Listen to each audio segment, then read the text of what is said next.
বিল্লাল স্মৃতি ফুটবল টুর্নামেন্টের জন্য নওপ্লা সোনালী অতীত ক্লাবের উদ্যোগে যে ফুটবল টুর্নামেন্ট বিল্লাল স্মৃতি ফুটবল টুর্নামেন্ট আগামী 13 তারিখ শুভ উদ্বোধন হতে যাচ্ছে বিকাল 2:30-এ। দীর্ঘদিন প্রায় 6 মাস ধরে বিল্লাল স্মৃতি ফুটবল টুর্নামেন্টের জন্য আমরা একাধিকবার এখানে মিটিং করেছি। আমি যে মুহূর্তে এখানে কথা বলছি আপনারা প্রত্যেকেই জানেন আমি যে দলের আদর্শে একজন কর্মী, আমার দলের চেয়ারপারসন, সাবেক 3বারের প্রধানমন্ত্রী দেশনেত্রী বেগম খালেদা জিয়া মৃত্যুর সঙ্গে পাঞ্জা লড়ছে এবার কেয়ার হসপিটালে।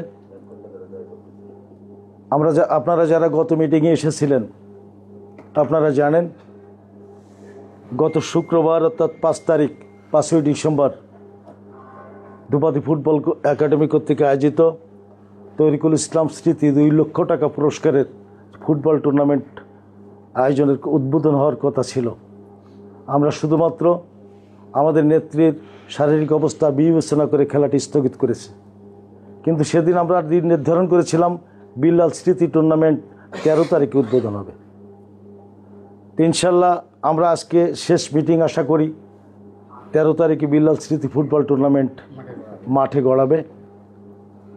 অনেক ত্রুটি আছে, আমরা এক প্রকার জোর করে আমাদের চেম্বারের ডাইরেক্টর, যশোর চেম্বারের ডাইরেক্টর, আমাদের নওপ্লার গর্ভ, নওপ্লা সার সিমেন্ট খাদ্য শস্য ব্যবসায়ী সমিতির সহসভাপতি নুর আলম বাবু পাটোয়ারি, তাকে সাধারণ সম্পাদক করে, টুর্নামেন্ট কমিটির সাধারণ সম্পাদক করে আমরা এই খেলাটা যাতে সত্যি সত্যি মাঠে গড়ায় এই জন্য আমরা কিন্তু তাকে সাধারণ সম্পাদক করেছিলাম। উনি ব্যবসা বাণিজ্য খানিকটা ক্ষতি করে দিনরাত আপনাদেরকে নিয়ে পরিশ্রম করে কিন্তু আপনার এই খেলার কিভাবে করতে হবে অনেক ত্রুটি কিন্তু তার ভিতর দিয়ে আছে।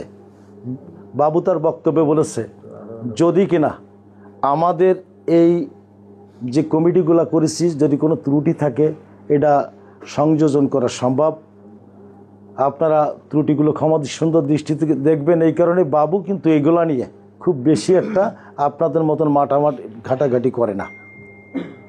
এখানে আমরা যারা কমিটিতে অনেককে দেখলাম, বিশেষ করে আমি বিনয়ের সাথে অনুরোধ করব আমাদের সভাপতি এবং জালাল ভাইয়ের কথা সুর ধরে, আমরা যেমন রাজনীতি করি আমার নিজের দলের ভিতরেও কিন্তু গ্রুপিং আছে।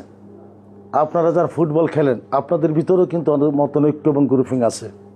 আমি এখানে বসে আমি ইব্রাহিমকে 4বার রিং করেছি। ইব্রাহিমকে আমি সভাপতিকেও বললাম ইব্রাহিমকে রিং করার জন্য, ইব্রাহিম এখানে আসলে ভালো হতো। তারপরেও আমি সভাপতি এবং সম্পাদককে বলবো ইব্রাহিমকে এখানে উপস্থিত রেখে যেন আমরা উদ্বোধনী অনুষ্ঠানটা করতে পারি। এবং আমি এখানে যারা সাংবাদিক আসছেন আপনাদেরকে দাওয়াত দিব, আমরা আমাদের এই বিল্লাল স্মৃতি টুর্নামেন্টের ডেটটা 13 তারিখ এবং 19 তারিখ কেন, 20 তারিখ কেন, সেটা হচ্ছে মাঝখানে আমরা আগামী সোমবার দুবাদি ফুটবল একাডেমি কর্তৃক যে খেলাটার আয়োজন করতেছি এটা আগামী সোমবার আমরা উদ্বোধন করতে যাচ্ছি। আমরা সোমবার এবং মঙ্গলবার, বৃহস্পতি এবং শুক্রবার এই 4টা খেলায় এই 4 দিন আমরা শেষ করে দেব। এর পরবর্তী পর্যায়ে বিল্লাল স্মৃতির মাঝে মাঝে খেলার মাঝে মাঝে আমরা প্রোগ্রাম দিয়ে আমরা ওই খেলাটা খুব দ্রুত সময়ের মধ্যে শেষ করব। আশা করতেছি যদি 26 তারিখে আমাদের যে সভাপতি সাহেব বললেন যে উনি থাকবেন না, যদি এখানে 26 তারিখে খেলা না হয় আমরা আশা করি 26 তারিখ ওইটা ফাইনাল করে দেবো। ফাইনাল খেলা ওখানে হবে। আর ওইটা এমন একটা পর্যায়ে যেহেতু তরিকুল ইসলাম স্মৃতি ফুটবল টুর্নামেন্ট আমাদের খুলনা বিভাগীয় ভারপ্রাপ্ত সাংগঠনিক সম্পাদক আনন্দুল ইসলাম অমিতের কাছ থেকে অনুমতি সাপেক্ষে এই টুর্নামেন্টের আয়োজন করতে যাচ্ছি। এবং যে টুর্নামেন্টটা উদ্বোধন করতে যেও আমরা স্থগিত করে রেখেছি এবং আপনাদেরও সাংবাদিকদেরও আমাদেরও খেলাটাও ওই যে ওখানে যে খেলাটা হচ্ছে সেটাও আমরা আপনাদেরকে দাওয়াত দেব এবং আলোচনা করব। তারপরেও যেহেতু আমাদের একটা বড় পরিসর নওপ্লা সোনালী অতীত ক্লাব, আমরা বিল্লাল স্মৃতি আমাদের বাবু প্রথমেই বলেছে বিল্লাল স্মৃতি ফুটবল টুর্নামেন্ট বিল্লাল জাহিদ একটা জুটি। বাবু বলি যে তাদেরকে টপকাতে পারে না, টপকালো তাদের থেকে ভালো প্লেয়ার জন্মালো একটা জুটি, একটা নাম জাহিদ এবং বিল্লাল। একে অপরের সঙ্গে খুব কাছাকাছি ছিল। তা আজকের এখানে যারা উপস্থিত হয়েছেন, আমার মনে হয় যে অন্তত খেলা এখানে কোনো হিন্দু মুসলমান নাই, আওয়ামী লীগ বিএনপি জামাত জাতীয় পার্টি নাই।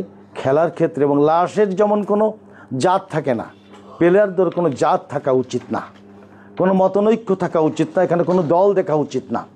ওই জন্য আমি আহ্বান জানাবো, অনুরোধ করব যে অন্তত বিল্লাল সবারই সম্পদ ছিল, সবারই অ্যাসেট ছিল। তো বিল্লাল স্মৃতি ফুটবল টুর্নামেন্টে আজকে যেমন আমাদের নওপলা প্রেস ক্লাবের সভাপতি মুজিবুর রহমান বলেছে যে সাংবাদিকরা বিভিন্ন সময় যে খেলার যে ছবিগুলা বা লাইভগুলো করে, এর জন্য সাংবাদিকরা চায় তাদেরকে অন্তত নাস্তা পানি এবং তাদের কিছু খরচ বরচ চাই। এটা মুজিবার এক বাক্যে বলে দিয়েছে। আমার নওপলা প্রেস ক্লাবের যত সাংবাদিক আছে তাদের যে ক্রেস্ট এবং তাদের যে ব্যবস্থা সেগুলো সভাপতি সাহেব করবেন। আমাদের আসলে সব কিছু কিন্তু ত্রুটিমুক্ত করা সম্ভব না, ত্রুটি কিছু থাকবে, যেহেতু আমাদের গেট মানিও আছে। আমাদের গেটে যারা থাকবে, আমি আগেভাগেই বলি, সবাই কোন কোন সাংবাদিক সবাইকে কিন্তু চিনে না। এবং আমি অনুরোধ করবো যারা সাংবাদিক আছেন তারা অন্তত সাংবাদিকদের প্রত্যেকের কিন্তু চেস কার্ড আছে। হয় আমাদের খেলার টুর্নামেন্টের থেকে চেস কার্ড নেবেন, নাহলে সাংবাদিকদের চেস কার্ডটা পরে আসবেন। হ্যাঁ, তাহলে আমাদের যারা গেটে থাকবে সবাই কিন্তু চেনে না। ওই জন্য আমাদের যে ত্রুটিটা, অনেক ত্রুটি হবে, সেগুলো এখন থেকে আমি মনে করি যে আপনারা ক্ষমা সুন্দর দৃষ্টিতে দেখে, খেলাটা সবার, বিল্লাল সবার, এই টুর্নামেন্টটা সবার, এই মানসিকতাটা নিয়ে কিন্তু আমাদেরকে এটা শুরু করতে হবে এবং শেষ করতে হবে। এবং অনেকের বক্তব্য আছে, অনেকের মন্তব্য আছে। কয়েকদিন আগে কোকো স্মৃতি হয়ে গেল, অনেককে আমাদের আহ্বান করে নাই, কিন্তু আমি অন্ততপক্ষে আপনাদেরকে আহ্বান জানাবো, যারা আমাদের আহ্বান করেনি তাদেরকেও আপনারা দাওয়াত দেবেন, কারণ আমরা সবাইকে নিয়ে বিল্লাল স্মৃতিটা শেষ করতে চাই। আমাদের এর ভিতর অন্ততপক্ষে কোনো রকম রাজনৈতিক কোনো খেলোয়াড় সুলভ আচরণের বাইরে আমরা কোন মানসিকতাটা যেন টেনে না আনি, কাউকে শত্রু যেন আমরা মাঠে না ভাবি। বাইরে এসে আমার সঙ্গে আপনার দ্বন্দ্ব থাকতে পারে, কিন্তু মাঠে যেন আমরা এই দ্বন্দ্বটা যেন আমরা মাঠে ছড়ায় না দিই। আমরা সুন্দর আকারে শুরু করতে চাই এবং শেষ করতে চাই। সবাইকে ধন্যবাদ জানিয়ে, এবং আগামী 13 তারিখ বিল্লাল স্মৃতি টুর্নামেন্ট যেটা আমরা উদ্বোধন করতে যাচ্ছি এবং শুরু করতে যাচ্ছি, মাঠে গড়াতে যাচ্ছে, এটা আমরা সবাই আমাদের খেলা মনে করি, যেন আমরা এই যার যার দায়িত্ব আছে সেই দায়িত্বগুলো আমরা যেন পালন করি। এবং এখানে বিশেষ করে আমাদের জালাল ভাই সহ, আমাদের মুশারফ ভাই সহ যারা আমাদের মুরব্বী আছেন, ফসিয়ার ভাই আছে, আমাদের মুরব্বী আছে, তাদেরকে অন্তত অনুরোধ করব, আপনারা শুরুর আগেই যদি মাঠে উপস্থিত হন এবং আগে থেকে কোন ধরনের কাজ হচ্ছে, আমাদের সাধারণ সম্পাদক একেবারে কিন্তু এই ব্যাপারে নতুন, তা আপনারা যদি এসে ত্রুটিগুলো আগে থেকে ধরায় দেন, এই জায়গায় এইগুলো করার দরকার, তাহলে আমার মনে আমরা কেউই সমালোচিত হব না। আপনাদের কাছে বিনয়ের সাথে অনুরোধ করব যে আপনারা এগুলো পর্যবেক্ষণ করবেন। এবং আগামী সোমবার সবাইকে আমাদের সাবেক মন্ত্রী জননেতা জনাব তরিকুল ইসলাম স্মৃতি 2 লক্ষ টাকা পুরস্কারের টুর্নামেন্ট, যেটা ধূপাদি আপনার একাডেমি কর্তৃক আয়োজিত হতে যাচ্ছে, এবং আমার সম্পূর্ণ সার্বিক তত্ত্বাবধানে যেটা হতে যাচ্ছে, সেখানে আজকের যারা আমাদের মুরব্বী আছেন এবং যারা সাংবাদিক আছেন তাদেরকে সবার দাওয়াত রেখে, এবং আগামী 13 তারিখের এবং আপনার 15 তারিখের দাওয়াত রেখে আমি আমার কথা শেষ করলাম। আল্লাহ হাফেজ, সকলকে ধন্যবাদ। আসসালামু আলাইকুম রহমতুল্লাহ।